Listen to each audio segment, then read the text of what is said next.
During my short 16 months as Secretary of Defense, I think we've met virtually or in person some 21 times. And it's always, I always look forward to our meetings. But that really shows the importance of NATO to us. And I want to thank you for taking the time to come here as we look ahead to both the Defense Ministerial that's coming up and most important, the NATO Summit that will follow later this month.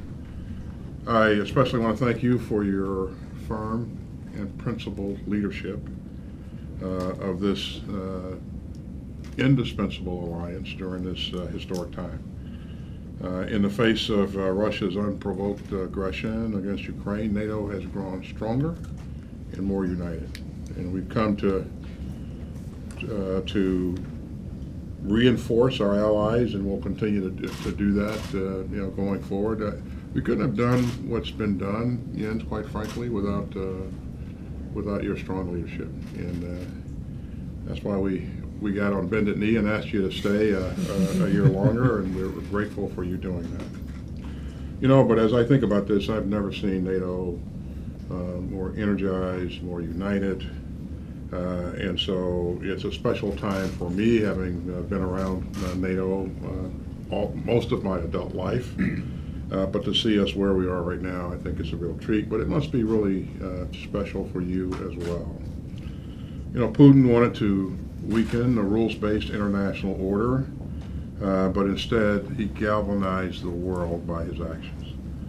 So we continue to look forward to, under your leadership, adopting a new strategic concept at the end of the month, and to working to strengthen our deterrence and making it more combat credible. And so I know those discussions are on the horizon there, and we really look forward to that. I know that there's been a lot of discussion about defense spending within NATO recently. Well, so let me just say that spending 2% of GDP is a floor and not a ceiling in my view. And it's also important to increase the amount of common funding so that NATO has the resources that it needs to accomplish the task our leaders have assigned us. And we fully support your efforts and applaud your efforts to ensure that NATO has the resources that it needs. So again, Ms. Secretary General, thanks for making the trip. It's great to have you here, and I know we're going to have a great discussion. Thank you so much, Secretary Austin. Lloyd, it's great to be back, great to see you again, and thank you for your strong personal commitment to NATO and for your leadership. And that has really been demonstrated over the last months with the significant increase of US presence in Europe with more troops, more forces, and many more capabilities to demonstrate alliance unity and our readiness to protect and defend every inch of NATO territory. And also the way you personally have led the efforts to step up support to Ukraine, convening NATO and partners in the joint efforts to provide essential equipment and support to Ukraine. And again, what has impressed me is not only the magnitude and the scale of the support, but also how swift and quickly you were able to act when Ukraine needed our support. The good news is, of course, also that also European allies have stepped up over actually several years with higher readiness, with more troops in the eastern part of the alliance, and also with increased defense spending. And I agree with you that 2% is a minimum, and therefore we need to make sure that we continue to ensure that NATO allies are investing more.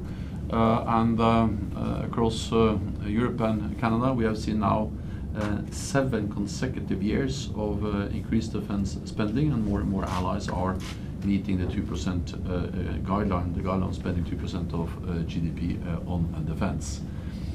I look forward to our meeting today, both to prepare the Defense Ministerial meeting later this month, but also as a part of the preparations for the upcoming summit, where we need to ensure that NATO continues to be the most successful alliance in history, adapting and changing when the world is changing. And now we are faced with a more competitive world, a world where we see authoritarian powers like Russia and China also working more closely together, and of course this matters for our security. So thank you once again. I appreciate that we meet so often, both in person and virtually, so I hope that we can continue at this pace to have frequent meetings. So thank you so much. I absolutely agree. And Jens, before we transition here, let me just acknowledge the presence of our ambassador, Ambassador Smith, who in this meeting. She's the ambassador to NATO, obviously, and I thank you for what you've done to make it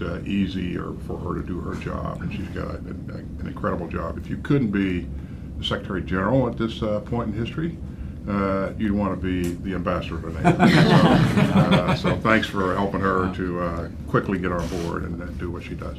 And with that, we'll transition. So thanks a lot.